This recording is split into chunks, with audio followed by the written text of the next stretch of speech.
परिचय। प्रिया, तुम्हारा स्केल कितना लंबा है? 15 सेंटीमीटर लंबा है मैम। बहुत अच्छा प्रिया। तुम्हारा वजन कितना है रोशन? ओह, 25 किलोग्राम मैम। ठीक है। स्नेहा, तुम्हारी बोतल में कितना पानी आता है? करीब 1 लीटर मैम। छात्रों, हम अपने दैनिक जीवन में दूरी, द्रव्यमान और आयतन के परिमाण मापने के लिए विभिन्न इकाइयों का प्रयोग करते हैं। आइए इस पाठ मापन में इन इकाइयों के बारे में जानें।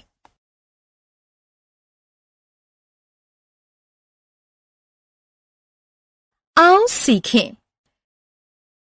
दूरी, द्रव्यमान और आयतन के परिमाण मापने के लिए प्रयोग होने वाली विभिन्न इकाइयों को जानना। दूरी, द्रव्यमान और आयतन के मानक इकाइयों को बताना। परिमाण को विभिन्न इकाइयों में वर्णित करना। विभिन्न इकाइयों को जोड़ना, घटाना और गुणा करना। रुपए का पैसे में और पैसे का रुपए में विनिमय करना।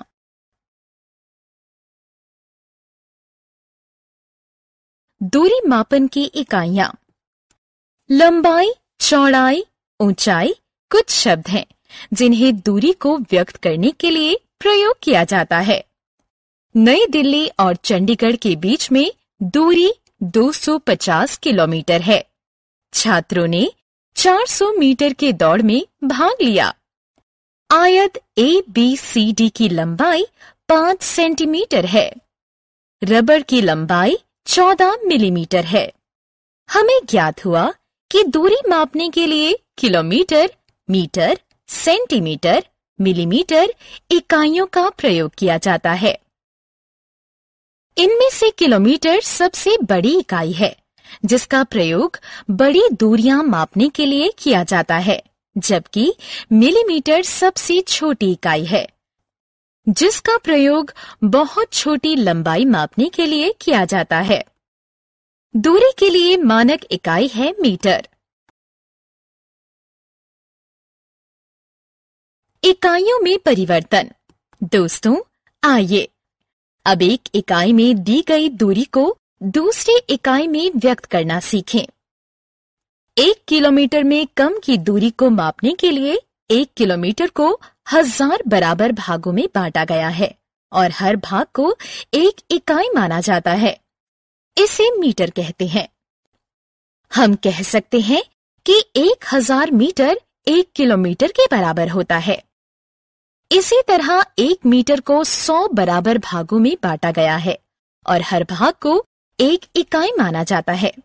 इसे सेंटीमीटर कहते हैं। अतः 1 मीटर 100 सेंटीमीटर के बराबर होता है। बॉक्स में सेंटीमीटर में दी गई दूरी को आप मिलीमीटर में कैसे बदलेंगे? जब 1 सेंटीमीटर को 10 बराबर भागों में बांटा जाता है, तो इसके प्रत्येक भाग को 1 मिलीमीटर कहते हैं। इसका अर्थ है कि 1 सेंटीमीटर 10 मिलीमीटर के बराबर होता है।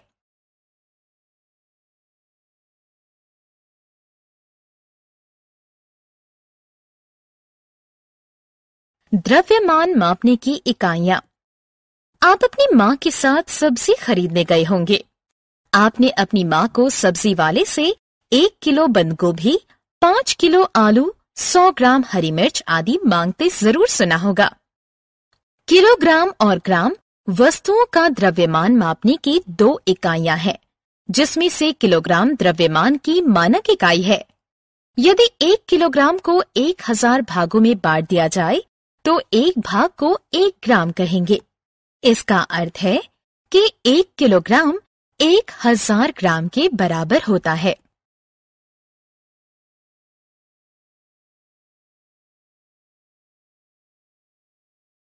आयतन मापने की इकाइयां। आपके घर में रोज कितना दूध आता है? 1 लीटर, 2 लीटर या ज्यादा? पानी, दूध, रस इत्यादि तरल पदार्थों की धारिता को लीटर और मिलीलीटर में मापा जाता है। आयतन की मानक इकाई लीटर है। 1 लीटर को 1000 भागों में बांटने से जो भाग मिलता है उसे 1 मिलीलीटर कहते हैं। इसका अर्थ है 1 लीटर 1000 मिलीलीटर के बराबर होता है। दशमलव मापन जोड़। हम दूरी, द्रव्यमान और आयतन को मापने वाली विभिन्न इकाइयों के बारे में जान चुके हैं। आइए अब सीखें कि विभिन्न इकाइयों में दिए गए परिमाण को कैसे जोड़ें, घटाएं और गुणा करें। एक दिन रेयान अपने चाचा के साथ चिड़ियाघर गया। पहले 10 किलोमीटर और 598 मीटर वो लोग बहुत तेजी से चले, लेकिन उसके बाद के 8 किलोमीटर और 633 मीटर उन्होंने बहुत समय ले लिया। उन्होंने कुल कितनी दूरी तय की? रेयान और उसके चाचा द्वारा तय की गई कुल दूरी की गणना दोनों दूरियों को जोड़कर की जा सकती है। पहले 2 स्तंभ बनाएं। पहले स्तंभ में किलोमीटर के लिए किमी लिखें और दूसरे स्तंभ में मीटर के लिए मी लिखें। किमी के नीचे 10 लिखिए और मी के नीचे 598 लिखिए। 10 के नीचे 8 लिखिए और 598 के नीचे 633 लिखिए। अब जोड़िए। 598 और 633 का योग है 1231 मीटर, जो कि 1 किलोमीटर 231 मीटर के बराबर है। अतः 1 किलोमीटर 18 किलोमीटर में जोड़ दिया गया है। कुल मिलाकर उन्होंने 19 किलोमीटर और 231 मीटर की दूरी तय की। इसी तरह हम विभिन्न इकाइयों में दिए गए परिमाण को जोड़ सकते हैं। दशमलव मापन घटाव। आइए अब दूसरा उदाहरण देखें। एक ट्रक में 538 किलोग्राम और 177 ग्राम अनाज है और दूसरे में 219 किलोग्राम और 538 ग्राम अनाज है। पहले ट्रक में कितना भार ज्यादा है? हम पहले माप से दूसरे माप को घटाकर पहले ट्रक के अतिरिक्त भार जान सकते हैं। उसी विधि का प्रयोग करें जो हमने जोड़ के लिए करी थी। 538 ग्राम को 177 ग्राम से घटाया नहीं जा सकता। अतः 538 ग्राम से 1 किलोग्राम ऋण लिया है। इसे ग्राम में परिवर्तित करके 177 ग्राम से जोड़ दिया तो ये 1177 ग्राम हो गया। 1177 ग्राम से 538 ग्राम घटाने पर 639 ग्राम बचा, जबकि 537 किलोग्राम से 219 किलोग्राम को घटाया तो 318 किलोग्राम बचा। अतः पहले ट्रक में 318 किलोग्राम और 639 ग्राम अतिरिक्त भार है। दशमलव मापन गुणन। गुणन। राज के परिवार में प्रतिदिन 2 लीटर और 500 मिलीलीटर दूध की खपत है। इस परिवार द्वारा 14 दिन में कितनी दूध की खपत कर ली जाएगी? 2 लीटर और 500 मिलीलीटर को 14 से गुणा करने पर हमें 28 लीटर और 7000 मिलीलीटर प्राप्त हुआ। क्योंकि 1000 मिलीलीटर 1 लीटर के बराबर होता है, इसलिए 7000 मिलीलीटर 7 लीटर के बराबर हुआ। इस 7 लीटर को 28 लीटर में जोड़ें।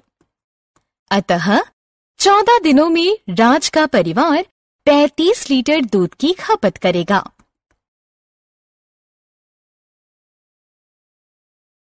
रुपया पैसा।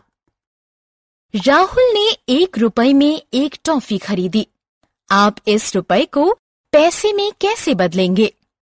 100 पैसे से 1 रुपया बनता है। इस प्रकार 150 पैसे 150 बटा 100 रुपए के बराबर हुआ। ये 1.5 रुपए हुआ। अतः हम पैसे को रुपए में बदलने के लिए उसको 100 से भाग देते हैं। 1.75 रुपए को आप पैसे में कैसे बदलेंगे? 1.75 को 100 से गुणा करके हमें 175 प्राप्त होते हैं। हमने क्या चर्चा की? दूरी मापने के लिए किलोमीटर, मीटर, सेंटीमीटर, मिलीमीटर इकाइयों का प्रयोग किया जाता है। इनमें से मीटर दूरी मापने की मानक इकाई है। किलोग्राम और ग्राम वस्तुओं के द्रव्यमान मापने की 2 इकाइयां हैं, जिसमें से किलोग्राम द्रव्यमान मापने की मानक इकाई है। तरल पदार्थों के आयतन को लीटर या मिलीलीटर में मापते हैं। लीटर आयतन की मानक इकाई है।